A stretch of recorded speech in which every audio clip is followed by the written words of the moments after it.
Okay, thanks everybody. I'm really excited to be here because it may be a coincidence, maybe not. I'm sure Martin Day and Al will tell you it's not a coincidence that I planned it this way, but we just shipped Creo 5 yesterday. So this is the first time in a public forum we're actually giving an overview of what's in Creo 5. So that's, I think, really exciting, and I think you'll get a little bit of a chance to deep dive beyond what I'm about to share with you today at our booth this afternoon, so I really encourage you to do that. I have a few key things I'm going to cover, though. First, I'm going to do a quick primer on our strategy. What's driving our strategy? What are the guiding principles behind how we're investing in our CAD solutions? Secondly, I'm going to give you an update. I provided some really cool technology updates last year at this time, at this event, that are very tightly tied to our guiding principles, and I want to give you an update on those things, and then I promise I'll spend most of my time on Creo 5, okay? So, foundational principles. You heard from the introduction, there's no doubt the physical and digital worlds have indeed converged, and you see examples of this all around you, and what we're working on here, is it better if I stand over here for the photo? Okay. What we're working on here is, what does that mean for customer value chains? The way PTC's customers get value from their customers is in fact changing in the marketplace. And over the past year, since we've introduced some technology that are tying engineering better to IoT-enabled products, we've seen many, many customers come to the forefront and talk more publicly about this. And you've seen it at our events, like customers like Train, like Welch Allen, and like Grip, that I'm going to show you an example of in here, that are more proactively talking about this and how the physical and digital convergence that's happening in the world is affecting even their engineering practices, okay? It's really affecting everything our customers do, and it's really my job to talk about how physical digital convergence can impact engineering and make engineering more efficient and more effective, okay? If this is a topic that is just kind of new to you, I recommend you take a look at these 3 Harvard Business Review articles. They really outline how IoT, connected product design, and augmented reality are shaping really a significant revolution in how customers are gaining value from their customers, how PTC customers are gaining value from their customers in the marketplace. These articles are out and available. You can grab them from ptc.com, and they'll give you some really good background in terms of what I'm talking about here. But again, my job is to focus on how engineering can benefit from these technologies. So let me talk a little bit about that. Fundamentally, the premise here is that product design is in fact changing because of the nature of physical and digital convergence, okay? And I'm going to lay that out for you using this sort of yin-yang symbol. If you look closely, there's the yin-yang symbol there with the physical world up top and the digital world below. And there are a few really important boundary crossing technologies and some all-encompassing concepts that I want to make sure you hear about today that are guiding our strategy. The first, I'm sure, is not a surprise to you, and that's IoT. So the concept of bringing information about how products are performing back into the digital world is actually really, really important. Most customers are going down this path because they're trying to do things like service their products more efficiently, right? Or maybe do a better job in operations. But I'm here to tell you it can be helpful for engineering. And I got a really cool example that I want to share with you today here in a minute. Also, we have this concept of augmented and virtual reality. These arrows indicate sort of technology that cross the boundary between the physical and digital worlds, right? So IoT brings data from the physical into the digital. Augmented and virtual reality brings digital information back into the physical. And usually that's, again, for improving the way humans can interact with the world, allow them to interact with the world more efficiently, like doing a better job with, say, a service procedure, right? Or manufacturing operation procedure, assembly, disassembly, that kind of thing. It can be really helpful to sort of see that in context right there, overlaid on the existing physical design. Again, I'm here to tell you that we're also making this really interesting for engineers. And I'm going to show you a great example of that, how we've taken this further in the last year.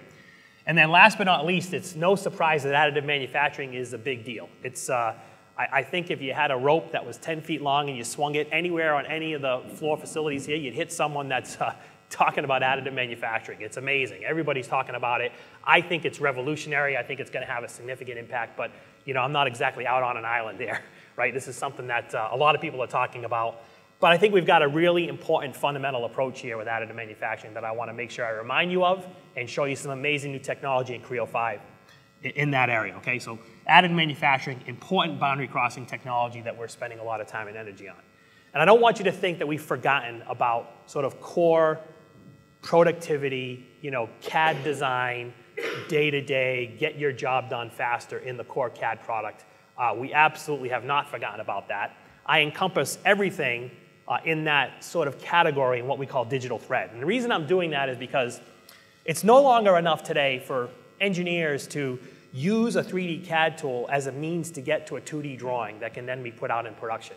Customers are trying to build their designs much more efficiently, use simulation earlier, optimize their design using a variety of new tools that are coming on the market that you'll see today, and share those designs in 3D throughout the rest of the ecosystem, into their supply chain, of course throughout the rest of the company. They've got to do that much more efficiently than just building a 3D model to make a 2D drawing. So we call that concept digital thread. I'll be honest, that's kind of a concept from US aerospace market. They use this concept called digital thread or digital tapestry to just talk about the benefits of sharing 3D information throughout the enterprise, okay, and doing a better job in developing your designs in 3D. Okay, so a little bit on these boundary crossing technologies and what we've done in the last year that I think is really important and really cool. So the first one I'm going to talk about is augmented reality. I think augmented reality can be really interesting and relevant to engineers, and we're doing some amazing research here. But the last time I was here, I did a demonstration where you had to place a mark in a location in order to know what information to display in augmented reality. And we've really come a long way since then. With Creo AR Design Share, you'll see in this video what we've done is we've completely eliminated the need for a mark. You simply just tell the system, where is the floor or the wall? And the augmented reality technology in the last year has gotten so good, we can automatically detect a floor or a wall or what have you, and take the model as you see it in your CAD environment and display it for you in augmented reality very, very easily. So what we do here in Creo is we take the information, we pump up a bunch of triangles to the cloud, and then you just send a link. And with ThingWorx View, which is free on any iOS device, Android device, it even works on HoloLens, you can plop that thing down and it'll automatically scale. This is an actual augmented reality experience. The system is so smart, it looks around, determines what the proper scale is, and lays the object right there. So on the right, okay, that's the actual CitroPack pump from Bosch.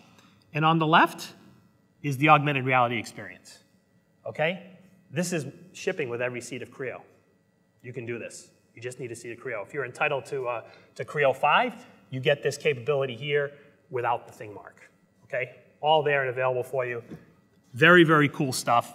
We think this could be really, really useful for things like design reviews, sharing a new concept with a supplier, a partner. It's very much a what you see is what you get type of sharing concept. Very, very simple. Your IP is protected. We do not put data, your design data, your geometry is not on the phone. We're streaming triangles from the cloud, okay? And when you're done, it's gone. They're just triangles. But many customers in the last year said, Brian, I'm still nervous about that. I don't like the fact that anyone can see that, so we actually took it a step further. We're now giving you the ability to manage the experiences that you have, so you can publish any number of experiences and say, this person can see these, this person can see these. It's totally up to you who sees what when, and anytime you can go and remove those experiences, all managed for you on the cloud, if you want, in your own little area, right, that nobody else can access. Totally up to you. This spatial tracking is the underlying technology that enables us to just plop anything at scale on a floor, and it just works, okay? This is new technology we've integrated into our AR stuff. So, AR, we made a lot of progress in the last year. It's one of our guiding principles. We feel like AR can continue to be effective and efficient and interesting in engineering. I've seen some really amazing demos from our R&D folks that were hoping to take this a little further, but that's where we are today, okay? New stuff since last year.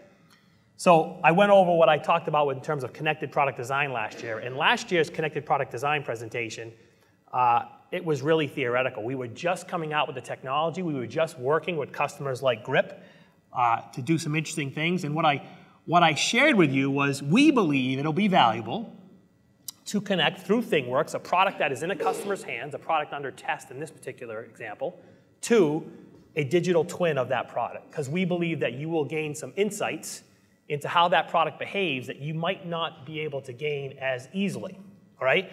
And in fact, in working with Grip, we found that that's exactly true. I'll share a story with you after I run this video. This is very, very cool. This is really cool.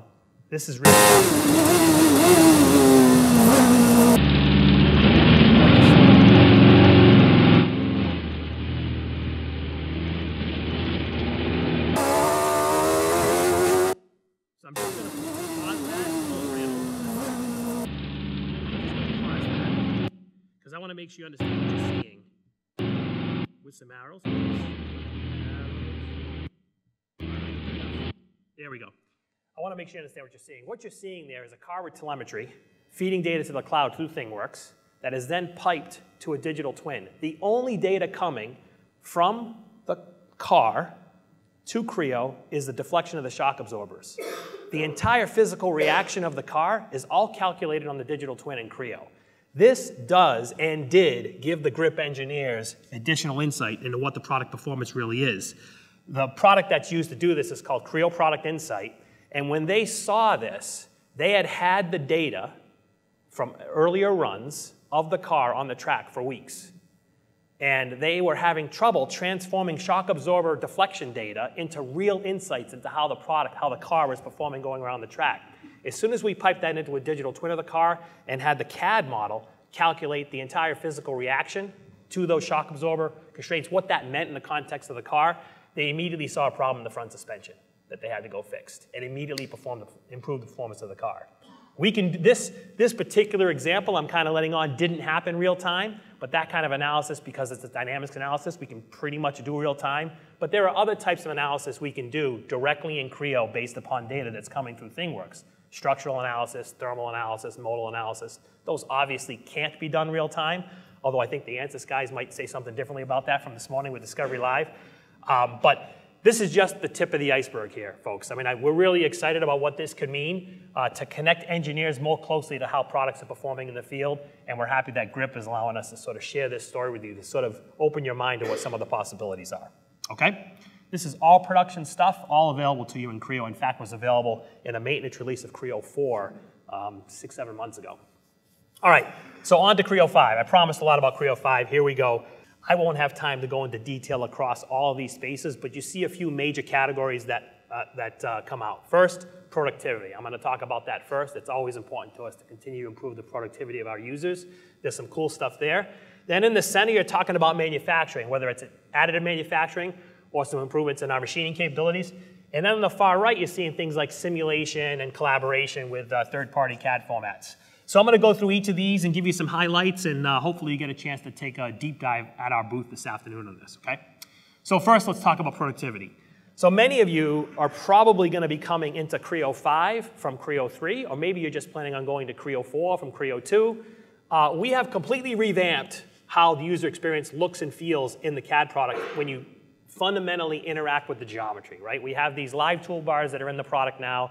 Selection is a lot simpler. All you do is pick geometry, and we're smart enough to know if you ask to do a part action, an assembly action, a feature action, we know what owns that geometry, so we will do that for you, okay? And you know, yes, we've selected a certain set of default actions that you can take when you select something, but the menus are completely customizable that show up there. You might have seen there we also have box selection now available in the CAD product, okay? And what we've also done is we've integrated full screen mode very, very nicely. About 3/4 of what you'd want to do with any of the features in Creo is available in the right mouse button or on the mini toolbar, okay? So you can work in full screen mode, and if it just so happens that you need anything that might be in the bar, you just go up and it pops down for you, and you can work, okay? And by the way, all of this could be done in Creo 5 in perspective, right? This entire design process. So it's all working very, very nicely. All nice and integrated. I wanted to show this to you because most of you are probably not coming from Creo 4 to Creo 5. You're probably coming from an earlier release, and I wanted you to understand what we've done with the basic fundamental design experience in Creo. It was a big job to go back and rework, you know, user experience stuff that's been in the product since Pro Engineer Wildfire 1, but we did it because we really are serious about user experience, okay? So what other areas have we applied some of these same paradigms? You can see them on the screen. We've brought from the modeling world those same interaction paradigms into the annotation world when you're doing model-based design, whether it's in 2D or 3D. We've incorporated that in our advanced styling capabilities in style. with round and chamfer handling and with sketch regions. And we have done some little tweaks on the customization of the menus, but even if you're just going to Creo 4, you can customize those mini toolbar menus, okay? Some sample feature enhancements, some cool feature technology we've put in. Those of you that have done some really, really high-end machined or casted parts, you know you should probably do all of your rounding after you do your drafts on your parts. That's good standard practice with modeling. And if you've ever tried to unwind that in a poorly modeled part, it can be very difficult. Well, in Creo 5, we made the draft tool so smart, it'll actually detect those rounds, remove them, reapply them. It doesn't matter anymore. We're really smart about applying drafts, so you can do that really, really efficiently. We've incorporated a three-dimensional intersected sweep feature into Creo. This turns out it's very hard to do and get the geometry right. I've been beating on some extremely smart Russian mathematicians for like 2 straight releases, and they kept telling me, Brian, we haven't gotten the geometry right, so we're not going to release it. It's finally right. It's really, really good geometry. We've been working with some really key customers and having them work through it with us to make sure it's right. It's hard to do to get it exactly right, and I think that we finally got it right, and it's really, really nice, and I think it's not quite so right in some other places in the market. I'll just say that. We've also done a lot of work in sheet metal. Just in recent Creo releases, we've introduced direct modeling editing to sheet metal parts, right? So our sheet metal parts, direct editing is much, much more intelligent, very, very powerful. That's already in the software. We've done some good stuff with bend reliefs as well. Bend reliefs that are internal to the parts have a lot of options, and we've incorporated them and automated that very, very nicely. All right, let me talk about additive manufacturing. Again, a big deal here at the event. Additive manufacturing is, I think, going to become a fundamental truth in a lot of manufacturing operations for a lot of our customers across the entire industry. And if you remember here a year ago, what I said was we want to make design for additive manufacturing a core principle in Creo. We don't want the design engineer to have to leave the design environment to take advantage of optimization technology, simulation technology, even to improve the ability to check whether or not a part will be printable on a printer. We don't want you to have to leave the design environment, because when you leave the design environment, you've broken your design process. Okay? You're using another piece of technology that's not tied to the core design, and you've got a broken process that could create errors and create problems. Okay? And I admitted back then, and I admit now, that we're still not experts. We're getting better. We've partnered already with Stratasys and 3D Systems for a couple of years now. I'm happy to announce we've just completed a partnership with Materialize as well. That's important for the left side of the curve, the 3D printing check part of the curve, because they are experts in developing drivers for a lot of additive manufacturing printers, in particular metal printers. They're really, really good at drivers for metal printers. And so with our integration with Materialize, we're bringing that knowledge into the CAD environment for the design engineer to use. I'll show you a video of that. But every single time I talk about additive manufacturing and what it can do, I'm asked about topology optimization. Brian, what about topology optimization, generative design? I need to do this in the CAD environment. And I agreed, but I refuse to release it until we can do it in the CAD environment. It has to be part of the design process that doesn't break your overall design intent, right? So we've had lattices in the product now since Creo 4. You can do optimizations based upon lattices, put lattices in internal volume, drive a certain structural response. Of course, topology optimization is a lot more general, but it's got to be integrated into the design process. And so that is, in fact, exactly what we've done. So, you know, this video, the first part of this video is actually very, very simple. It's probably exactly what you would know and love for any topology optimization routine, except maybe the fact that this is Creo. You're in the Creo window here. This is the standard process for setting up a simulation, where you just say, okay, I'm going to put a load over here. I'm going to put some boundary conditions over here. You can even go and say there's certain analytical geometry that I want to keep whole. I don't want the topology optimization routine to touch that. So we're going to make sure that the mounting locations are not touchable by the topology optimization engine. Of course, we're going to mesh it. I'll admit to you, these take a little while, so I sped this up, okay? Just full disclosure here between us. I sped this up, and there's the result. Okay, so this is interesting. Let me just pause this for a second. All right, if you're thinking about using additive manufacturing, I want you to raise your hand if you're comfortable with releasing that part to production. Nope, No one's raising their hand. No one wants to release that to production that I know of. That is that's an approximation that will produce the desired result. It has stresses below the limits, and it doesn't deflect more than the desired requirement for the design and so forth, but it's pretty ugly, right? It's a tessellated model, very, very difficult to dimension to maintain quality and so forth. What in the world are we going to do with this? Okay, again, you're in Creo here, and you know, this part of the video, what you're seeing is things like, let me take a look at the deflection curves, all the standard simulation stuff that you might normally see. This particular view, looking at the stress, will tell you, so why did the system remove certain elements, right? You can do all of this interaction, just make sure it makes sense to you.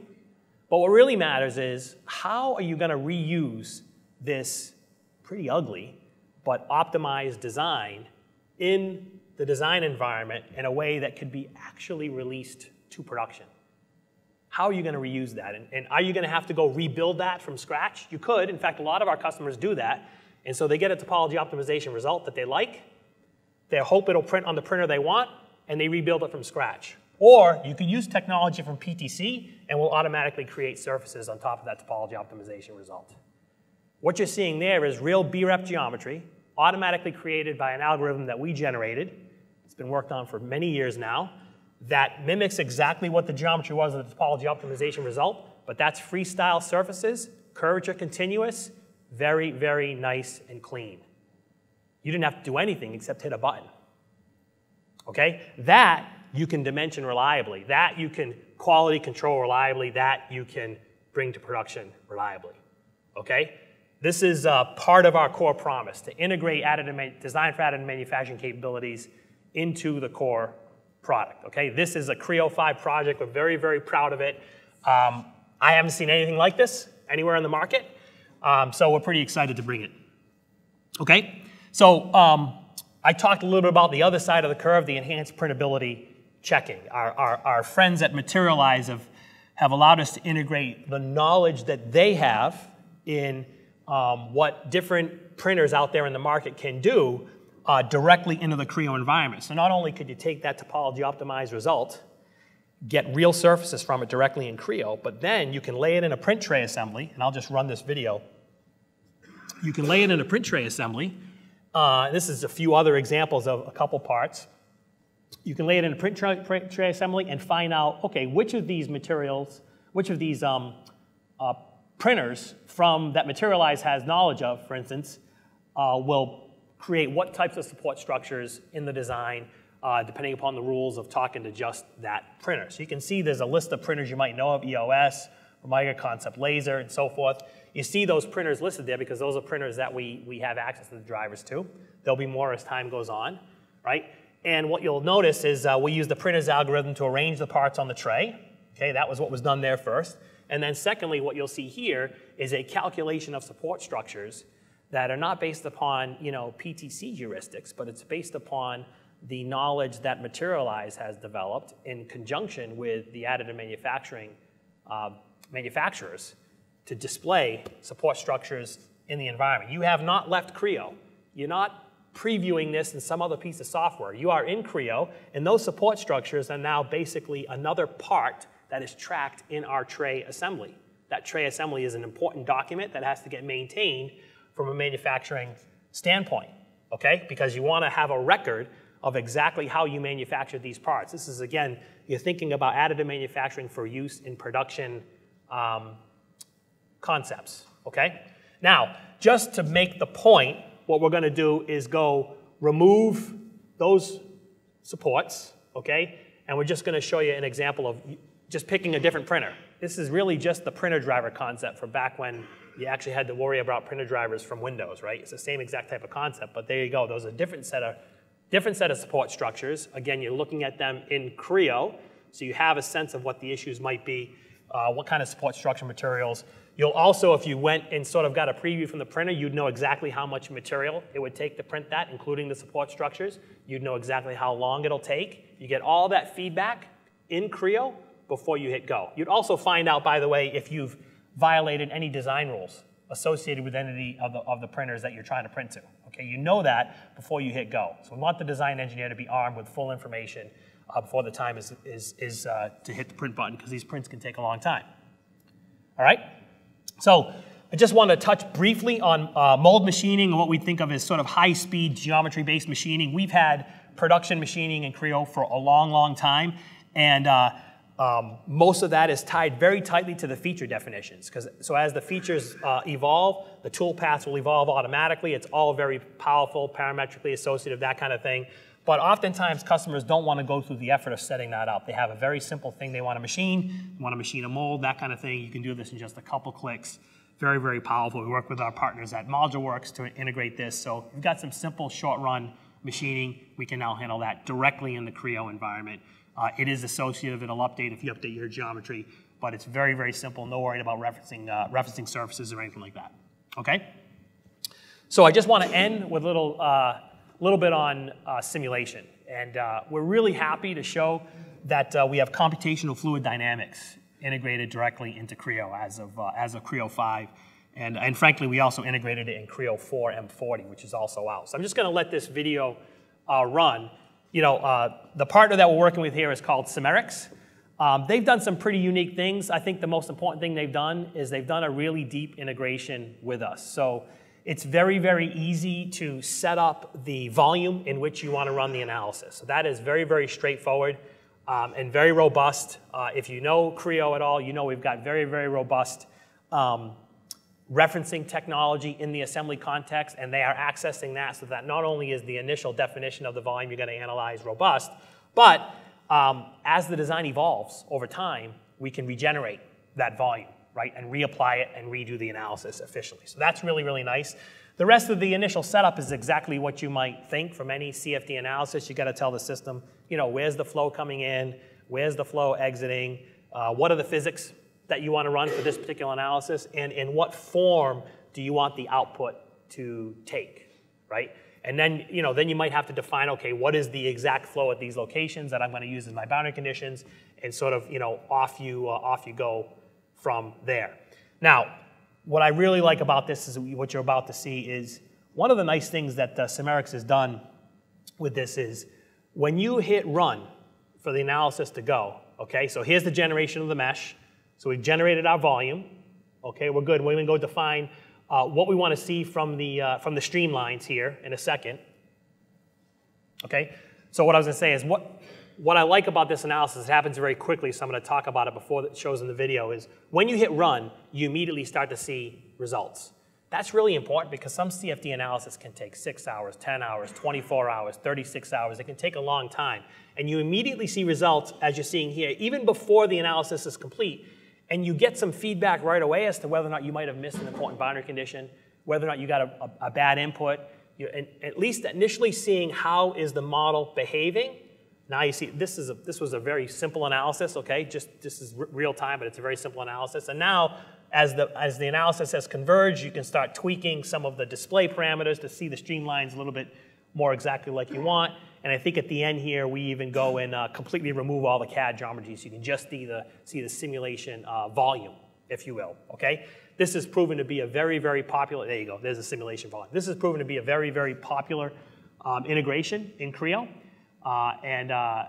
I think the reasons are because of the reasons I stated. It's very fast, it's very well integrated, and I didn't mention it's also very scalable. You can get a very simple set of capabilities in a core seat. It's actually very, very reasonably priced, and then it scales up from there to some very, very advanced physics, but all fully integrated into the environment, okay?